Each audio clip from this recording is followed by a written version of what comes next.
have to have a real conversation about how to make money teaching martial arts.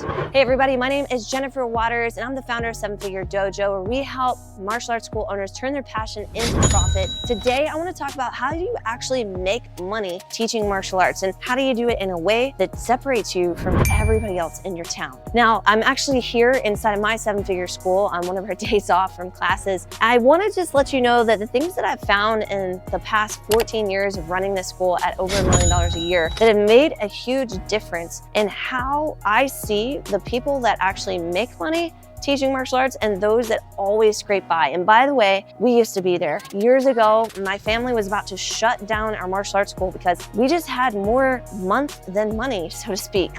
There was just too many bills and we were barely making enough money to pay the rent, much less pay the electricity bills. So we decided to invest into marketing and mentorship in order to actually grow the school. And what I found was it wasn't necessarily what we knew how to do on the mats that determined whether or not we actually made money. And that's what I want to dive into in this video. You see, there's a couple of determining factors. The first thing, obviously, is you have to know how to teach and teach really well. So if you're struggling with doing that, I would say that would be your first starting point. If you're unable to keep people involved in your classes, like let's say you have 10 people and you keep losing those 10, like half of them leave every single month, there could be two issues going on. Number one, you may not know how to teach effectively. Now, don't get me wrong, the way you learned it may not be the best way to teach it. So maybe what you learned is really super high quality, but the way in which you teach it is not built for the masses. I'll give you a great example. My dad, who actually taught me martial arts, when he was learning from some of his professors, he learned some pretty nasty self-defense to the point that, it's not gonna end very kindly or nicely for the person that is having the self-defense done to them. And so this was something that was always difficult because it was like special forces type self-defense situations, and it was designed to maim or kill, to be honest. And so the problem was that you couldn't take that and then turn that around and teach it to kids and teenagers. It just is not gonna work. It's not safe to be able to teach that to them. And secondly, it's not something that's gonna be applicable to the masses. You gotta understand that if you really wanna be able to make money teaching martial arts, that the vast majority of the population is not interested in self-defense. I know it's a shocker, but they're actually not interested in self-defense. And the vast majority of the population aren't interested in your particular style. So let that sink in for a moment too. Matter of fact, back in the day, we used to make sure that every single person knew that we taught Kempo karate. And we wanted to make sure that they knew the distinction between Kenpo with an N and Kempo with an M. But to be honest, no one cared. The thing that they actually cared about was that their particular child or themselves went through a transformational experience, which is what we're going to talk about next. Okay, so a transformational experience, like what exactly does that mean? Well, a transformational experience occurs when someone comes into your classes and they were one way, and then after a few sessions, after a few classes, they begin to change, they begin to transform. And the thing that I've found along this whole entire journey is that you can use martial arts as a vehicle for change for people.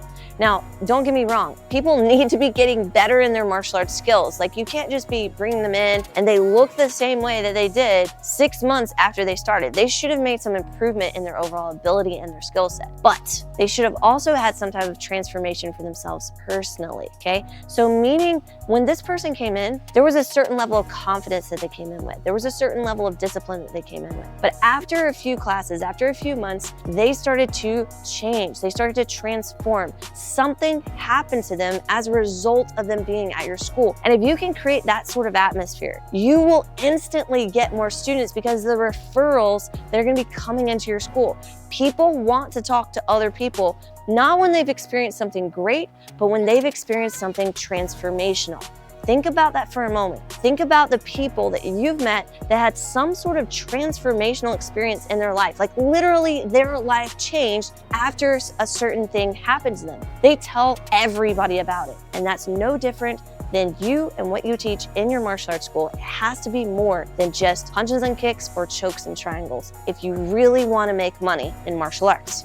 Okay, so we have to talk about this. You might be to the point where you've got this whole transformational experience thing. You understand what that means, how you're actually going to be able to transform someone. You get it. They need to improve their focus, their confidence, something like that. You think you can start teaching that in your classes, but how do you actually make money? I mean, you might be getting some referrals here and there and all of that, but what is the actual formula for making money in your martial arts school to the point where you're making like $10,000 a month and you don't need your full-time job anymore because your full-time job is running your martial arts school? There's a couple of key factors that I've also found to be really true. Yes, you've got to have that transformational experience like I'm talking about, but just having a location and thinking like the old movie Field of Dreams, if I build it, they will come, it doesn't work. So what do you actually need? There's two things that you have to have if you really want to make money. And the first is going to be marketing. People need to know that you exist. And it has to be more than just the people that are coming in your school on a regular basis. Yes, they know, they found out about you, maybe word of mouth, you told somebody, they told somebody else, all of that. But you need to start expanding outward. You've got to get outside your doors. Now that means you've either got to get outside your doors in real life, like you've got to go to other events, you've got to collect information from other people and get them to come to you, or you've got to go outside your doors online and you need to start advertising, which, to be honest, for a lot of people to get the fast results that they need, online advertising will get you there faster. The challenge is that I find a lot of martial arts school owners try to do what seems the simplest thing to do, which is just go, okay, well, I'm going to do kind of like what I did in the old day, and I'm going to go ahead and post a ad in the magazine, so to speak, or in the yellow pages, and I'm going to get some calls. Online advertising doesn't work like the old way where you would just create an ad that looked graphically good, put your phone number on it, and then people would call you. It doesn't work like that anymore, and it hasn't for a very long time, which is why I hear a lot of our clients that actually come to us, they've tried that in the past. They've tried doing their own ads, and they've been sorely disappointed because they thought that's how the system worked. They thought that it was as simple as that, and the reality is it's not. It's far more complicated going and doing online advertising, and that's why a lot of people don't even do it. They don't even want to step into online advertising, and they give up because they just don't know how. But instead of the mindset that they should have, which is the mindset that they had for instruction, like if you wanted to learn more about a particular style, like I'll go back to my dad, for example. In the early 90s, jiu-jitsu was just, Brazilian jiu-jitsu in particular, was taking over. People like my dad who were always on the cutting edge of his style and learning what are the most effective things that you could do in martial arts in relation to self-defense, in relation to what he wanted in particular to study. They recognized that Brazilian Jiu-Jitsu was something that they needed to learn. And so in the early 90s, one of the things that my dad did is he went and he studied underneath Rickson Gracie. As a matter of fact, he was one of the first blue belts that Rickson promoted in the Southeast back in like 1994 or 1996, one of the two, I can't remember. But for him, he went and he sought out that information, and he went to someone who knew how to do Brazilian Jiu-Jitsu way better than he did. Now, these days, my dad's a second-degree black belt in Brazilian Jiu-Jitsu. He's been doing it for a very, very long time, and he can teach a lot of people a lot of things. People now seek him out for his knowledge, but it didn't start that way. And so for you as a martial arts school owner, you're gonna need to seek out people that know how to do the things that you want to do, and they're either gonna have to teach it to you, which is a much longer process. And unlike martial arts, there's no button in martial arts where you can just press it and then automatically somebody else can do that skill and you can automatically add it to your skill set. But in business, there is. You can actually seek out people that already know what you want to do, and they can either teach it to you or they can do it for you. And that's actually what my company does. We actually do it for our clients.